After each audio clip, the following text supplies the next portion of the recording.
Hi అండి, అందరికీ నమస్కారం. అందరూ ఎలా ఉన్నారు? మహాభారత యుద్ధం. కురుక్షేత్రంలో జరిగిన మహాభారత యుద్ధాన్ని కురుక్షేత్ర యుద్ధం అని కూడా అంటారు. ఈ యుద్ధం 18 రోజుల పాటు కొనసాగింది. మరియు ఇది మహాభారతంలోని అత్యంత ముఖ్యమైన సంఘటన.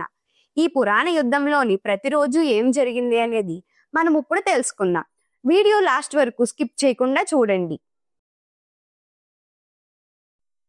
మహాభారత యుద్ధంలో మొదటి రోజున రెండు వైపులా అంటే పాండవులు మరియు కౌరవులు పోరాడడానికి సిద్ధమయ్యారు. వారు యుద్ధ భూమిలో ఉన్నారు. అక్కడి వాతావరణం ఉద్రిక్తంగా మరియు ఉత్కంఠంతో నిండి ఉంది. ఈలోగా ప్రారంభానికి ముందు కౌరవ సైన్యాధ్యక్షుడు భీష్ముడు ఒక ముఖ్యమైన ప్రకటన చేశాడు. యుద్ధం ప్రారంభం కాబోతుందని ప్రకటించి ఏ యోధుడైనా తన పక్షం మారాలనుకుంటే మారవచ్చు అనే అవకాశం ఇచ్చాడు. భీష్ముడి ప్రకటన తర్వాత ధృతరాష్ట్రుడి కుమారుల్లో ఒకరైన యూత్సుడు తన పక్షాలను మార్చుకోవాలని ముఖ్యమైన నిర్ణయం తీసుకున్నాడు. కౌరవులతో పొత్తు పెట్టుకున్నప్పటికీ యూత్సుడు పాండవులతో చేరాలని ఎంచుకున్నాడు. ఆ తరువాత యుద్ధం ప్రారంభించడానికి శంఖం ఊదారు. ఆ శబ్దం యుద్ధభూమి అంతటా ప్రతిధ్వనించింది. పోరాటం ప్రారంభానికి సంకేతం. రెండు వైపుల నుండి యోధులు పోరాటంలో ఒకరినొకరు ఎదుర్కోవడానికి సిద్ధంగా ఉన్నారు. కానీ యుద్ధం ప్రారంభమైనప్పుడు ఏదో జరిగింది. అర్జునుడు రెండు సైన్యాల మధ్య పోరాడడానికి సిద్ధంగా నిలబడి ఉన్నాడు. కానీ అతను ఇబ్బంది పడ్డాడు. అర్జునుడు రెండు వైపులా ఉన్న సైనికులను చూసి తన సొంత కుటుంబం మరియు స్నేహితులతో పోరాడవలసి ఉంటుందని గ్రహించాడు. ఇది అతనికి విచారంగా మరియు గందరగోళంగా అనిపించింది. యుద్ధంలో పోరాడడం సరైన పని కాదా అవునా అని అర్జునుడికి ఖచ్చితంగా తెలీదు. తన అంతర్గత సంఘర్షణకు సమాధానాలు కోరుతూ తన రథసారథి శ్రీకృష్ణుడి వైపు తిరిగాడు. అర్జునుడు తన సమస్యలు శ్రీకృష్ణుడికి చెప్పిన తర్వాత కృష్ణుడు భగవద్గీత బోధనలను అతనికి బోధించడం ప్రారంభించాడు. శ్రీకృష్ణుడి నుండి భగవద్గీత బోధనలు స్వీకరించి అర్జునుడు యుద్ధ ప్రారంభానికి సంకేతంగా దేవదత్త అనే తన శంఖాన్ని ఊదాడు. దీంతో పాండవులు కౌరవుల మధ్య యుద్ధం ప్రారంభమైంది. ఆ పెద్ద యుద్ధంలో మొదటి రోజున దాదాపు 10,000 మంది సైనికులు మరియు విరాటరాజు కుమారులైన ఇద్దరు ధైర్య సోదరులు ఉత్తరుడు మరియు శ్వేత మరణించారు. ఉత్తరుడు శల్యుడి చేతిలో ఓడిపోయాడు. శ్వేత భీష్ముడి చేతిలో ఓడిపోయాడు. మహాభారత యుద్ధంలో రెండవ రోజు అర్జునుడు మరియు భీష్ముడు నిజంగా కఠినమైన యుద్ధాన్ని ఎదుర్కొన్నారు.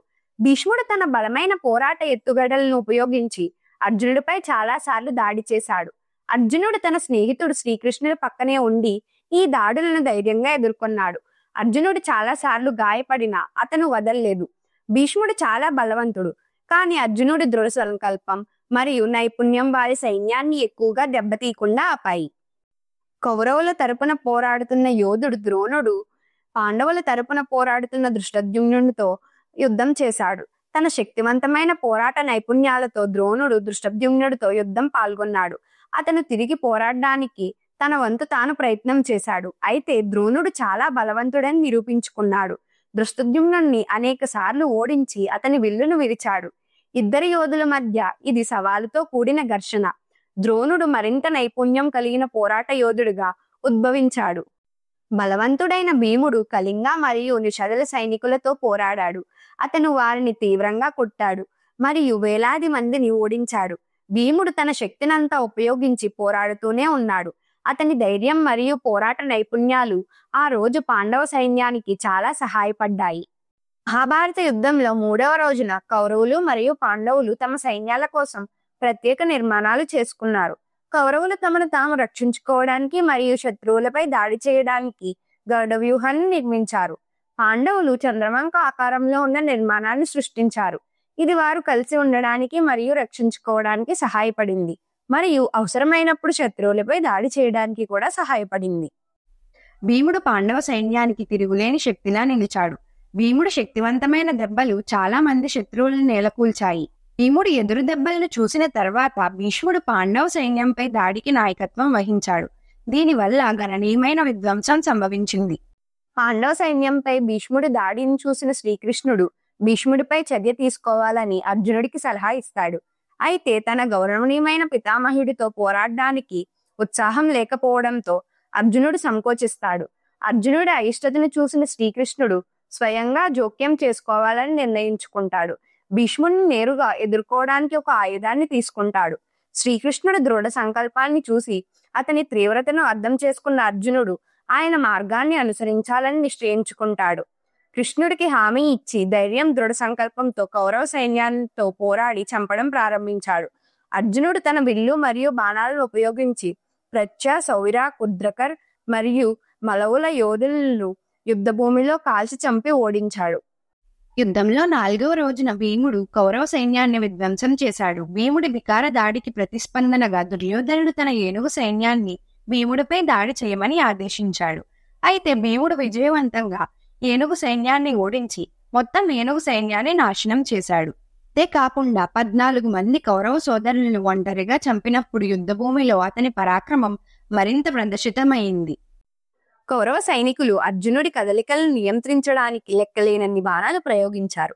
అతనిని ఆపడానికి ప్రయత్నించారు. కానీ అర్జునుడు తన నైపుణ్యం కలిగిన విల్లు విద్యతో త్వరగా స్పందించాడు. శత్రు సైనికులను వెనక్కి నెట్టివేసే బాణాలను వరసను ప్రయోగించాడు. అలా చేయడం ద్వారా అర్జునుడు యుద్ధభూమిలో తన ఆధిపత్యాన్ని స్థాపించాడు. యుద్ధంలో 5వ రోజున అర్జునుడు మరియు భీముడు కౌరవ సైన్యంతో ధైర్యంగా పోరాడారు. ద్రోణాచార్యుడి నుండి పాండవ సైన్యానికి హాని కలగకుండా నిరోధించడంలో సత్యకి కూడా కీలక పాత్ర పోషించాడు. అయితే భీష్ముడు ఆవేశంతో సత్యకిని యుద్ధ భూమి నుండి బహిష్కరించాడు. ఇలా 5వ రోజున సత్యకి 10 మంది కుమారుల విషాదకరమైన నష్టానికి దారితీసింది మరియు కౌరవ పాండవ సైన్యంలో చాలా మంది సైనికులు మరణించారు. మహాభారత యుద్ధంలో 6వ రోజున కౌరవులు క్రౌంచ వ్యూహాన్ని మరియు పాండవులు మకర వ్యూహాన్ని ఏర్పాటు చేసుకున్నారు. భయంకరమైన యోధుడు ద్రోణాచార్యుడు యుద్ధంలో తన రథసారథిని కోల్పోయాడు మరియు యుద్ధంలో తన పక్షానికి నష్టాలు పెరుగుతున్న కొద్దీ నిరాశ చెందాడు. పాండవులు మిత్రుడైన పాంచాలరాజు సైన్యాన్ని తుడిచిపెట్టే స్థాయికి భీష్ముడు చేరుకున్నాడు. పాంచాలరాజు సైనికులపై వికార దాడి ప్రారంభించినప్పుడు భీష్ముడి బలం మరియు నైపుణ్యం భయంకరంగా ఉన్నాయి. అతను చాలా దృఢ సంకల్పంతో పోరాడి మొత్తం సైన్యాన్ని దాదాపు ఓడించాడు. పాండవ శిబిరానికి చాలా నష్టం కలిగించాడు. ఈ రోజున భీష్ముడి చర్యలు అతన్ని యోధునిగా ఎంత బలనీయమైన వాడో మరియు యుద్ధంలో కౌరవుల వైపు ఎంత ముఖ్యమైన వాడో చూపించాయి. మహాభారత యుద్ధంలో 7వ రోజున కౌరవ సైన్యం మండల వ్యూహాన్ని, పాండవ సైన్యం వజ్ర వ్యూహాన్ని ఏర్పాటు చేశాయి. ఈ రోజున భగదత్తుడు, నకులుడు మరియు సహదేవుడు కలిసి కౌరవుల సైన్యంపై శక్తివంతమైన దాడిని ప్రారంభించి పైచే సాధించారు. వారి ఆధిపత్యాన్ని చూసి కోపంతో ఉన్న భీష్ముడు పాండవ సైన్యాలపై తన దాడులను తీవ్రతరం చేశాడు. దీనివల్ల గణనీయమైన నష్టం వాటిల్లింది. దురదృష్టవశాత్తు పాండవ పక్షం భారీ నష్టాలను చవిచూసింది. ముఖ్యంగా విరాట కుమారుడు శకుండి మరణంతో యుద్ధభూమిలో వారి కష్టాలను మరింతగా పెంచింది. ఇంతలో అర్జునుడి కుమారుడు ధైర్య యోధుడు ఇరావణుడు కౌరవ యోధులైన విందు మరియు అనువిందులను యుద్ధంలో ఓడించి పాండవ పక్షం యొక్క పరాక్రమం మరియు బలాన్ని ప్రదర్శించాడు. ఈ విజయాలు పాండవ సైన్యం యొక్క ధైర్యాన్ని పెంచాయి మరియు కౌరవ దళాలకు గణనీయమైన దెబ్బలు ఇచ్చాయి. యుద్ధంలో 8వ రోజున కౌరవులు తమను తాము రక్షించుకోవడానికి తాబేలు లాంటి ఒక సైన్యాన్ని ఏర్పాటు చేసుకున్నారు. దీనినే కూర్మ వ్యూహం అని పిలుస్తారు. దీనికి ప్రతిస్పందనగా పాండవులు కౌరవులతో పోరాడడానికి త్రిశూల వ్యూహాన్ని ఏర్పాటు చేసుకున్నారు. ఈ రోజునాటి యుద్ధంలో భీముడు 8 మంది కౌరవ సోదరులను సంహరించగా కౌరవులు అర్జునుడి కుమారుడైన ఇలావంతుణ్ణి సంహరించారు. యుద్ధంలో 9వ రోజున భీష్ముడు అర్జునుడికి తీవ్ర గాయాలు కలిగించాడు మరియు అతన్ని రథాన్ని ధ్వంసం చేశాడు. భీష్ముడు నిరంతర దాడులతో విసుగు చెందిన శ్రీకృష్ణుడు అతనిపై చర్యలు తీసుకోవాలని నిర్ణయించుకున్నాడు. యుద్ధంలో పోరాడినని ఇచ్చిన వాగ్దానాన్ని ఉల్లంఘించాలని నిర్ణయించుకున్నాడు శ్రీకృష్ణుడు. అతను రథచక్రంతో భీష్ముడిపై దాడి చేయడానికి ప్రయత్నించాడు. కానీ ఇదంతా చూసిన అర్జునుడు వెంటనే శ్రీకృష్ణుడి కాళ్ళు పట్టుకుని వేడుకున్నాడు. అప్పుడు శ్రీకృష్ణుడు ఆగిపోయాడు. అప్పుడు శ్రీకృష్ణుడు హస్తినాపురాన్ని మరియు దాని పాలకులను రక్షించడానికి భీష్ముడు చేసిన ప్రతిజ్ఞను గుర్తు చేశాడు. ధర్మాన్ని నిలబెట్టడం మరియు రాజ్యాన్ని రక్షించడం తన విధిగా ఉన్నందున తన విధేయతను మరియు చర్యలను పునఃపరిశీలించమని కోరాడు. యుద్ధంలో 10వ రోజున భీష్ముడు తన బలమైన పోరాట నైపుణ్యాలతో పాంచాల మరియు మత్స్య రాజ్యాల సైన్యాలను ఓడించి చాలా నష్టాన్ని కలిగించాడు. పాండవులు శ్రీకృష్ణుని సలహాను పాటించి ఒకప్పుడు స్త్రీగా ఉన్న శిఖండిని పురుషునిగా మార్చి యుద్ధ భూమిలోకి తీసుకువచ్చారు. శిఖండి ఉండడం వల్ల భీష్ముడు యుద్ధం మానేసిన తర్వాత కృష్ణుడి సలహాను అనుసరించిన అర్జునుడు భీష్ముడి తల నుండి కాలి వరకు బాణాలతో దాడి చేశాడు. ఈ వ్యూహాత్మక చర్య చాలా కీలకమైనది, ఎందుకంటే ఇది పాండవులకు భీష్ముడిని ఓడించడానికి ఏకైక అవకాశాన్ని అందించింది. ఆ తర్వాత అర్జునుడు భీష్ముడి కోసం బాణాల మంచం నిర్మించాడు. ఇది యుద్ధ భూమిలో వారి యుద్ధం ముగింపును సూచిస్తుంది. తన మరణాన్ని తానే నియంత్రించుకునే వరం పొందిన భీష్ముడు అమరుడిగా ఉన్నప్పటికీ యుద్ధ భూమిలోనే ఉన్నాడు. యుద్ధం జరగడం చూస్తూ ఈ లోకాన్ని విడిచి వెళ్ళడానికి సరైన క్షణం కోసం ఓపికగా ఎదురుచూశాడు. ఈ సామర్థ్యాన్ని అతని తండ్రి రాజు శాంతనుడు అతనికి ప్రసాదించాడు. మరియు భీష్ముడు తన విధికి కట్టుబడి ఉన్నాడు. తన స్వంత సంకల్పం మరియు అతను పొందిన ఆశీర్వాదాల ప్రకారం తన నిష్క్రమణ సమయాన్ని ఎంచుకున్నాడు. యుద్ధంలో 11వ రోజు. భీష్ముడి ఓటమి తర్వాత కర్ణుడు యుద్ధంలో ప్రవేశించాడు. దుర్యోధనుడు ద్రోణుణ్ణి కౌరవ సైన్యానికి సర్వ సైన్యాధ్యక్షునిగా నియమించాడు. దుర్యోధనుడు యుధిష్ఠిరుణ్ణి సజీవముగా బంధించమని కోరాడు. అందుకు ద్రోణుడు తగు వ్యూహం రచించాడు. ద్రోణుడు యుధిష్ఠిరుని విల్లును తన బాణంతో ఖండించి పాండవ సైన్యం తన నాయకుణ్ణి యుద్ధ ఖైదీగా తీసుకువెళ్తారని భయపడింది. కానీ ఇంతలో అర్జునుడు రంగంలో ప్రవేశించి తన బాణాల వెల్లువతో ద్రోణుని ప్రయత్నాన్ని తిప్పికొట్టాడు. యుద్ధంలో 12వ రోజు. ధర్మరాజును బంధించలేకపోయిన ద్రోణుడు అర్జునుడు అండగా ఉన్నంత వరకు అది సాధ్యం కాదని దుర్యోధనుడికి చెప్పాడు. అది విని త్రిగర్ధ దేశాధీశుడైన సుశర్మ తన 3 సోదరులు 35 మంది కుమారులతో కలిసి అర్జునుడిని సంహరిస్తానని లేదా తామే అతడి చేతిలో మరణిస్తామని ప్రతిజ్ఞ చేశాడు. యుద్ధ భూమిలో వారు అర్జునుడిని ఎదుర్కొన్నారు. ఆ యుద్ధంలో సుశర్మ మరియు అతని సోదరులు అర్జునుని చేతిలో మరణించారు. అర్జునుడిని ఎదుర్కొనేందుకు దుర్యోధనుడు ప్రగోతిషాపురానికి రాజైన భగదత్తుని పిలిపించాడు. భగదత్తుని వద్ద వేలాది ఏనుగులతో కూడిన సైన్యం ఉంది. భగదత్తుడు సుప్రతీకమైన ఏనుగుపై ఎక్కి అర్జునుడిని ఎదుర్కొన్నాడు. సుప్రతీకము అంటే అష్టదిగ్గజములలో ఒకటి. తీవ్రంగా జరిగిన వారి పోరులో అస్త్ర ప్రయోగాల్లో అర్జునుడికి భగదత్తుడు సరిజోడుగా నిలిచాడు. ఎట్టకేలకు అర్జునుడు సుప్రతీకమును చంపి వెంటనే భగదత్తుని కూడా సంహరించరాడు. ధర్మరాజును బంధించాలని ద్రోణుడి ప్రయత్నం కొనసాగింది, కానీ ఫలితం అయితే దక్కలేదు. కురుక్షేత్ర యుద్ధంలో 13వ రోజు. ఈ రోజున యుద్ధం చాలా తీవ్రతతో కొనసాగింది. కౌరవ సైన్యాధిపతి అయిన ద్రోణుడు పాండవ సైన్యాన్ని చిక్కుకోవడానికి చక్రవ్యూహ నిర్మాణాన్ని వృత్తాకార శ్రేణిని మోహరించాలని నిర్ణయించుకున్నాడు. ఈ సైన్యాన్ని ఎలా చొచ్చుకుపోవాలో అర్జునుడికి మాత్రమే తెలుసు. కానీ అతను వేరే చోట పోరాడడానికి బయలుదేరిన తర్వాత పాండవులు దుర్బలంగా మిగిలిపోయారు. ద్రోణుడు తన దళాలను చక్రవ్యూహాన్ని ఏర్పాటు చేయమని ఆదేశించాడు మరియు కౌరవ మిత్రుడైన సుశర్మకు అర్జునుడి సవాలు చేసి అతన్ని దూరంగా లాగమని సూచించబడింది. అర్జునుడి కుమారుడైన అభిమన్యుడు చిన్నవాడైనప్పటికీ అతని తండ్రి అందించిన అద్భుతమైన నైపుణ్యాలు మరియు జ్ఞానం అతనిలో ఉన్నాయి. సుశర్మ సవాలును చూసిన అభిమన్యుడు పాండవ సైన్యాన్ని విడిచిపెట్టి అతని వైపు పరిగెత్తాడు. క్రమంగా యుక్తితో ద్రోణాచార్యుడు చక్రవ్యూహాన్ని ఏర్పాటు చేసుకుంటూ దక్షిణ వైపుకు కదిలాడు. కౌరవ దళాలు వృత్తాకార నిర్మాణంలో ముందుకు సాగుతుండగా అభిమన్యు నైపుణ్యంగా వారి శ్రేణిలోకి చొరపడి గందరగోళం మరియు విధ్వంసం సృష్టించాడు.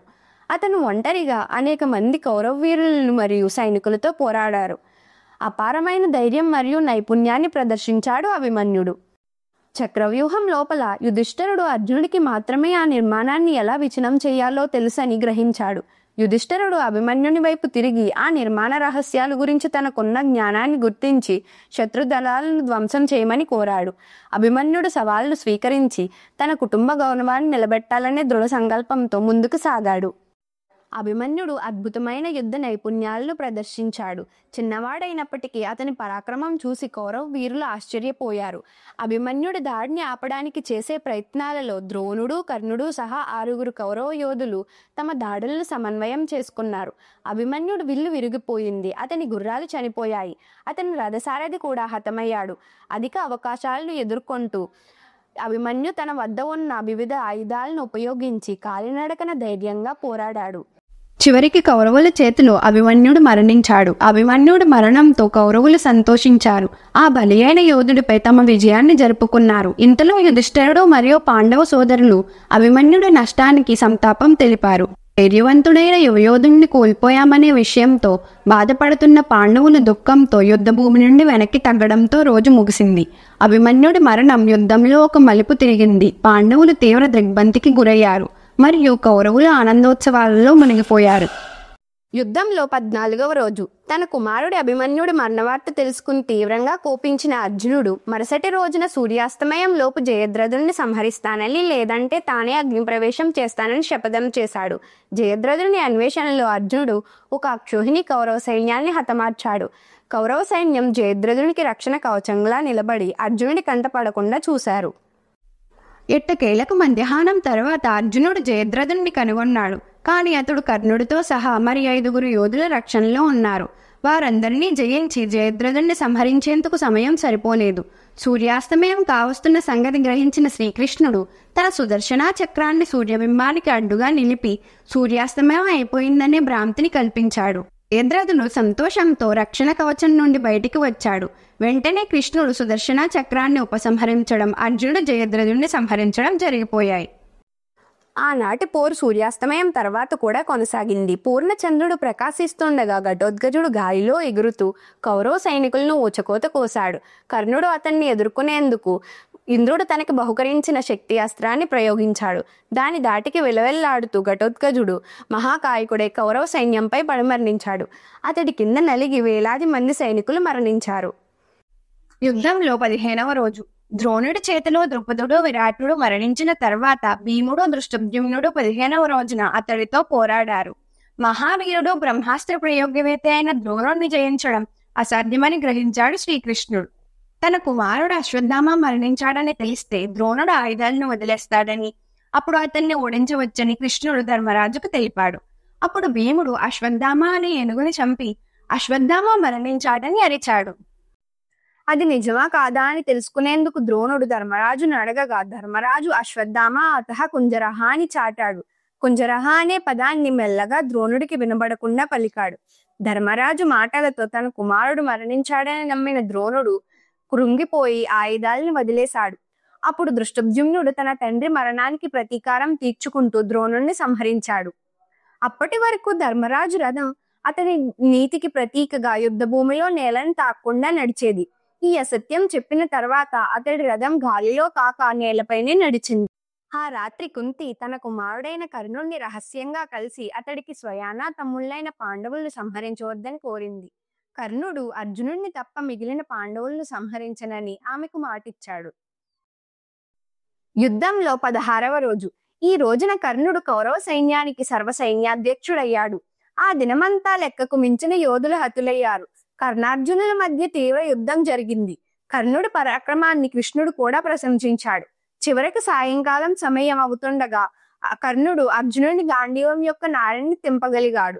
ఆపై అర్జునుడిని సంహరించేలోగా సూర్యాస్తమయం కావడంతో యుద్ధనీతిని పాటిస్తూ కర్ణుడు యుద్ధాన్ని విరమించాడు. యుద్ధంలో 17వ రోజున కర్ణుడు భీముణ్ణి యుధిష్ఠిరుణ్ణి ఓడించి వాళ్ళను ప్రాణాలతో విడిచిపెట్టాడు. ఆ తర్వాత కర్ణుడు అర్జునుడితో ద్వంద్వ యుద్ధం కొనసాగించగా ఆ యుద్ధంలో కర్ణుడి రథం భూమిలోకి కూరుకుపోవడం వల్ల కొంత సమయం అడిగాడు. కానీ శ్రీకృష్ణుడు కర్ణుడు నిరాయుధుడైన అభిమన్యుడిని చంపిన విధానాన్ని గుర్తు చేశారు. అది విన్న తరువాత అర్జునుడు తన బాణంతో కర్ణుడిని వధించాడు. అదే రోజు యుద్ధంలో భీముడు దుశ్శాసుని రథమును విరిచి తరువాత దుశ్శాసుని పట్టుకుని చంపాడు. ఆ విధంగా ద్రౌపదిని అవమానించినప్పుడు తను చేసిన ప్రతిజ్ఞ నెరవేర్చాడు. మహాభారత యుద్ధంలో 18వ రోజున కౌరవ సైన్యం శల్యుని నాయకత్వంలో యుద్ధం చేశారు. శల్యుణ్ణి ధర్మరాజు, శకుని, సహదేవుడు, మిగిలిన దుర్యోధను సోదరులను భీముడు వధించారు. తను ఓడిపోయానని గ్రహించిన దుర్యోధనుడు రణరంగం నుంచి పారిపోయి ఒక మడుగులో దాక్కున్నాడు. పాండవులు దుర్యోధనుడిని కనుగొని తమ 5గురిలో ఎవరితో ఒకరితో ద్వంద్వ యుద్ధం చేయమన్నారు. దుర్యోధనుడు తనతో సమానుడైన భీముడితో గదాయుద్ధం చేయాలని కోరుకున్నాడు. బలరాముని పర్యవేక్షణలో ఇరువురు గదాయుద్ధం చేశారు. ఈ యుద్ధంలో భీముడు దుర్యోధనుని తొడపై కొట్టి తన తొడలను విరగ్గొట్టాడు. గదాయుద్ధంలో నడుము కింద భాగంలో కొట్టడం ధర్మయుద్ధం కానందున బలరాముడు కోపించక శ్రీకృష్ణుడు అతన్ని శాంతింపచేశాడు. ఆ తర్వాత గాయపడి మరణించనున్న దుర్యోధనుడి వద్దకు అశ్వత్థామ వచ్చి, మిత్రమా, నీ పగకు నేను ప్రతీకారం తీర్చుకుంటాను, పాండవుల్ని చంపి నీ దగ్గరకు వస్తానని మాటిస్తాడు. ఆ రాత్రి పాండవుల శిబిరంలోకి అశ్వత్థామ ప్రవేశించి పాండవులనుకుని ఊహించి ఉప పాండవుల్ని సంహరించాడు. 18 రోజుల మహాభారత కురుక్షేత్ర యుద్ధం తర్వాత 10 మంది మహావీరులు మాత్రమే బ్రతికి ఉన్నారు. వారు 5గురు పాండవులు: కృష్ణుడు, సత్యకి, అశ్వత్థామ, కృపాచార్యుడు, కృతవర్మ. యుధిష్ఠిరుడు హస్తినాపురానికి పట్టాభిషిక్తుడయ్యాడు. 30 సంవత్సరాలు పాలించిన తర్వాత అర్జునుడి మనవడు పరీక్షితుకి పట్టాభిషేకం చేసి తన సోదరులు ద్రౌపదితో కలిసి హిమాలయాలకు వెడలిపోయాడు. మార్గం మధ్యలో ద్రౌపది, భీముడు, అర్జునుడు, నకులుడు, సహదేవుడు మరణించగా ధర్మదేవుడు యుధిష్ఠిరుణ్ణి తన దేహంతోనే స్వర్గలోకములకు వచ్చుటకు ఆహ్వానించాడు. చూసారు కదండి, 18 రోజుల మహాభారత కురుక్షేత్ర యుద్ధం. చివరికి మా ధర్మమే ఈ విజయం సాధించింది. ఈ వీడియో నచ్చినట్టయితే లైక్ చేసి షేర్ చేయండి. ఇక మరిన్ని సనాతన ధర్మ మరియు మహాభారత వీడియోల కోసం మా ఛానల్ సబ్స్క్రైబ్ చేసుకోవడం మర్చిపోవద్దు. పక్కనే ఉన్న బెల్ ఐకాన్ క్లిక్ చేసి ప్రతి వీడియోకి నోటిఫికేషన్ పొందండి. జై శ్రీరామ్.